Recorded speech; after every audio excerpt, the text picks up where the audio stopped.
My stepmom tried to lie to my fiancé to ruin my relationship, thinking that he would leave me. But now she is begging me to convince my dad to take her back. I, 28F, grew up in a small town in Ohio, in a cozy house with a big backyard. My dad, 55M, was an accountant, and my mom was a high school English teacher. We weren't rich, but we were happy. Weekends were filled with barbecues, movie nights, and long walks in the nearby park. My mom would read to me every night before bed, sparking my love for literature.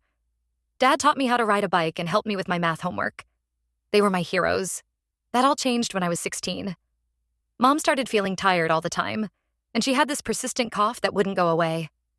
After weeks of tests, we got the devastating news: lung cancer, stage 3. It felt like the world had stopped spinning. Mom, who had never smoked a day in her life, was now fighting for her life. The next 2 years were a blur of hospital visits, chemotherapy sessions, and hope mixed with despair. I'd sit by her bed, reading her favorite books to her while she dozed. Dad worked tirelessly, balancing his job and taking care of Mom. I grew up fast, learning to cook, clean, and manage the household. Despite everything, Mom never lost her spirit. She'd crack jokes with the nurses and always had a smile for us, even on her worst days. But in the end, it wasn't enough. Mom passed away 2 days after my 18th birthday. The last thing she said to me was, "Live your life to the fullest, sweetie. I'll always be watching over you." I held her hand as she took her last breath, and a part of me died with her that day. For the next few years, it was just Dad and me. We leaned on each other, grieved together, and slowly started to rebuild our lives. I went off to college to study journalism, carrying Mom's love for words with me. Dad threw himself into his work, expanding his accounting firm. We'd talk on the phone every Sunday, sharing our week and keeping Mom's memory alive. I met my first serious boyfriend, Tom, in my sophomore year of college. He was a business major, charming and ambitious. We dated for 3 years, and for a while, I thought he might be the one. But as graduation approached, we realized we wanted different things. He was heading to New York for a high-powered job, and I wanted to stay closer to home, closer to Dad. We parted ways amicably, promising to stay friends. After college, I moved back to my hometown and got a job at the local newspaper. It wasn't glamorous, but I loved it. I was making a difference in my community, and I could be there for Dad. We'd have dinner together a couple of times a week, and on weekends, we'd work on restoring an old car that had been sitting in our garage for years. Then, about 5 years ago, Dad met Sandra, 42F. She was a client at his accounting firm, recently divorced with no kids. At first, I was happy for him.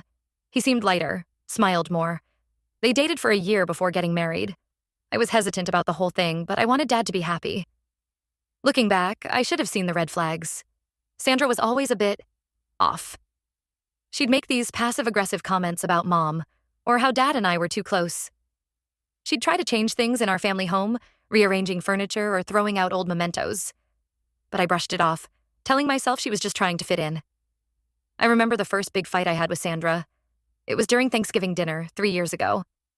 She had insisted on hosting, saying she wanted to start new family traditions. When I arrived, I found that she had replaced all of Mom's old recipes with her own.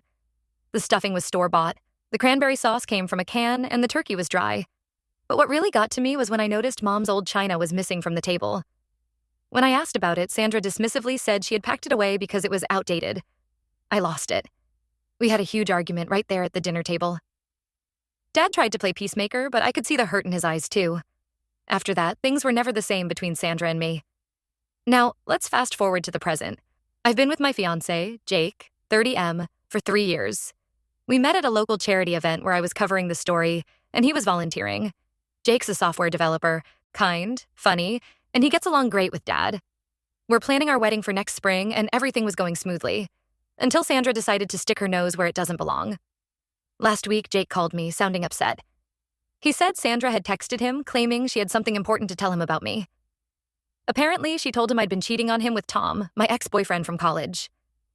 She even sent him some old photos of me and Tom together, claiming they were recent. I was furious. Those photos were from years ago, before I even met Jake. I've always been faithful to him, and the idea of cheating makes me sick. But Sandra had spun this whole story, saying she'd seen me sneaking around and that she felt obligated to tell Jake the truth. Jake was devastated. He said he needed some time to think, that he didn't know what to believe. I tried to explain, but he was too upset to listen. He left our apartment, saying he'd be staying with a friend for a few days. I couldn't believe Sandra would do this. I mean, I knew she was difficult, but this was a whole new level of crazy. I called Dad, crying and trying to explain what happened. He was shocked, said he'd talk to Sandra and get to the bottom of it. That was 3 days ago. Jake still isn't home, and he's barely responding to my texts. I'm scared I'm going to lose him over this lie. Dad keeps saying he's trying to handle it, but I don't know what that means. I'm lost. I don't know how to fix this. Part of me wants to confront Sandra directly, but I'm afraid that'll just make things worse. I love Jake, and I can't bear the thought of losing him over this nonsense. And I'm angry at Dad for not seeing Sandra for who she really is. I guess I'm looking for advice. How do I clear my name? How do I get Jake to believe me? And what do I do about Sandra? She's torn my life apart, and I don't know if I can ever forgive her for this. Update 1. First, I want to thank everyone for their support and advice. It's been a crazy few days, but I have some updates. After my last post, I decided I couldn't just sit around waiting for things to blow over. I needed to take action. I started by gathering evidence to prove Sandra was lying. I dug up old social media posts, timestamps on the photos she'd sent Jake, and even reached out to Tom for help. Contacting Tom was awkward, to say the least. We hadn't spoken in years, apart from the occasional happy birthday message. When I explained the situation, he was shocked. He remembered Sandra from the few times they'd met at family gatherings, and he'd always felt there was something off about her. Tom was more than willing to help. He wrote a detailed statement confirming when we dated and that we hadn't been in contact for years. He even offered to talk to Jake directly if needed. While gathering evidence, I stumbled upon something interesting. In one of the photos Sandra had sent Jake, Tom and I were at a coffee shop that had closed down 5 years ago. It was a small detail, but it proved the photo couldn't be recent. I felt a glimmer of hope. Then I called Jake. I told him I needed to see him face to face, that this was too important to discuss over the phone. He agreed to meet me at a park near his friend's place. It was where we had our third date, and I hoped the familiar setting might help. When we met, Jake looked tired and stressed. I could see the hurt in his eyes, and it broke my heart. But I was determined to set things right.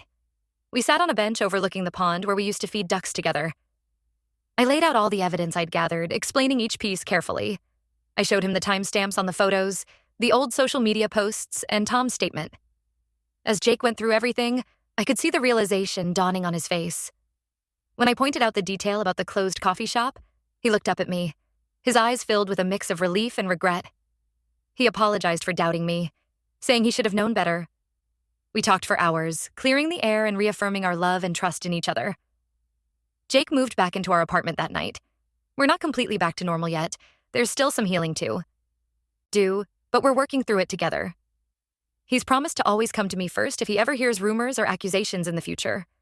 With Jake and I on solid ground again, it was time to deal with Sandra. I called Dad and told him we needed to have a family meeting. He agreed, sounding tired and defeated.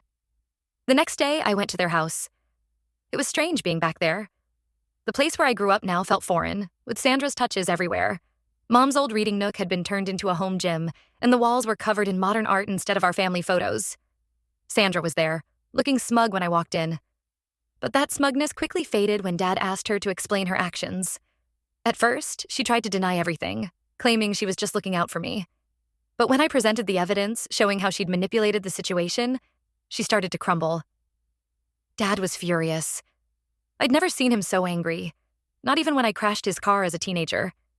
He demanded to know why she'd do this, why she'd try to ruin my relationship. Sandra broke down, crying and saying she felt threatened by my relationship with Dad. She admitted to feeling jealous of the bond we shared, claiming she was afraid of being pushed out of the family. I was stunned. I'd known Sandra had issues, but I never realized how deep they ran. Dad was equally shocked. He told Sandra that her behavior was unacceptable, that she'd crossed a line that couldn't be uncrossed. The meeting ended with Dad asking Sandra to leave the house for a while. He said he needed time to think about their relationship and whether it could continue after this betrayal. Sandra left in tears, begging for another chance.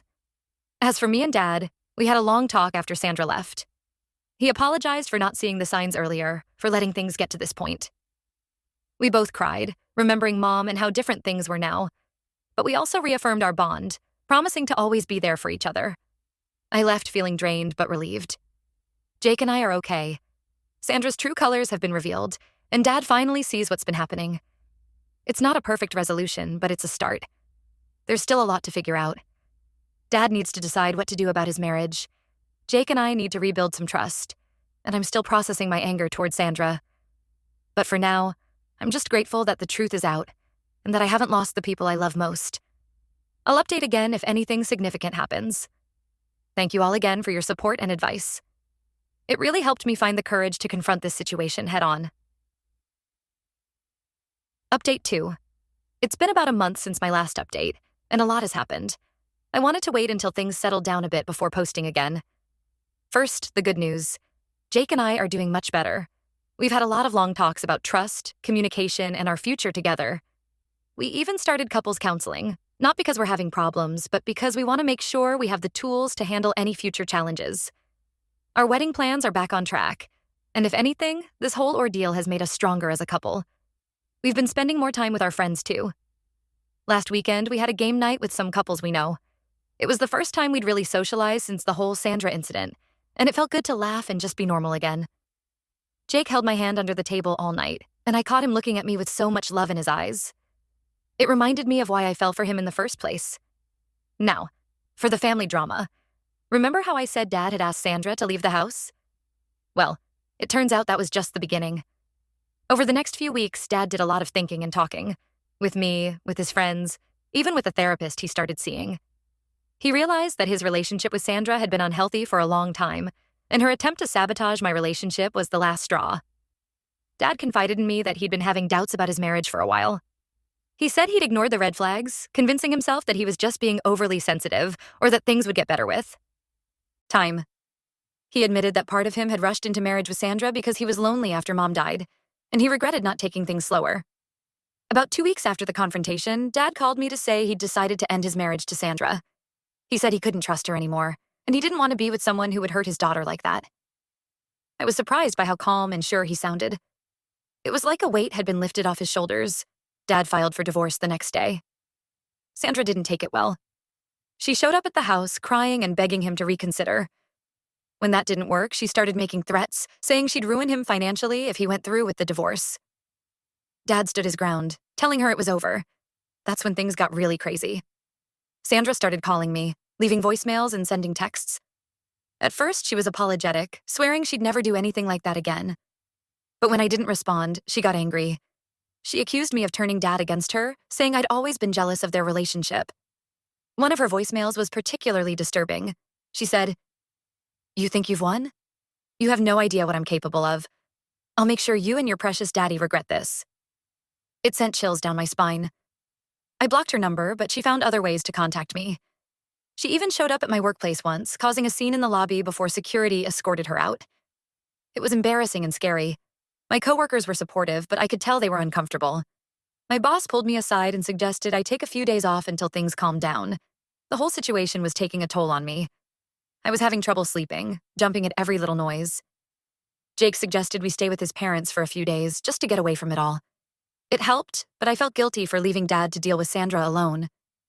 Finally, about a week ago, Sandra reached out one last time. This time, her tone was different. She sounded defeated. She begged me to talk to Dad, to convince him to take her back. She said she had nowhere else to go, that she'd lose everything in the divorce. I'll admit, for a moment I felt a twinge of pity. But then I remembered all the pain she'd caused, how she'd almost destroyed my relationship with Jake. I told her I wouldn't help her, that she needed to accept the consequences of her actions and leave us alone. Since then, it's been quiet. Dad says Sandra's lawyer has been in touch about the divorce proceedings, so it looks like she's finally accepted that it's over. As for me and Dad, we're doing okay. We've been spending more time together, trying to rebuild our relationship without Sandra's influence. It's been nice. Reminds me of how things were before she came into our lives. We've even talked about selling the house and both moving to new places. A fresh start for both of us. Last Sunday, Dad and I spent the afternoon going through old photo albums. We laughed and cried as we reminisced about Mom and our life before Sandra. Dad apologized again for letting Sandra come between us.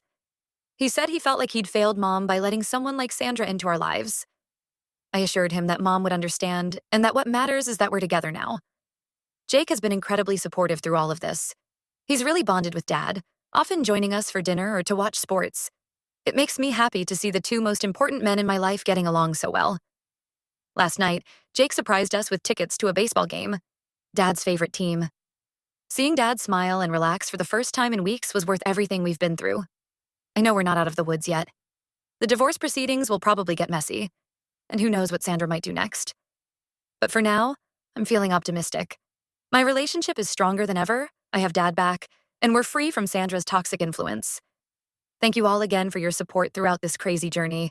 Your advice and kind words have meant more than you know. I'm not sure if I'll post another update. Hopefully, things will be boring and drama-free from here on out.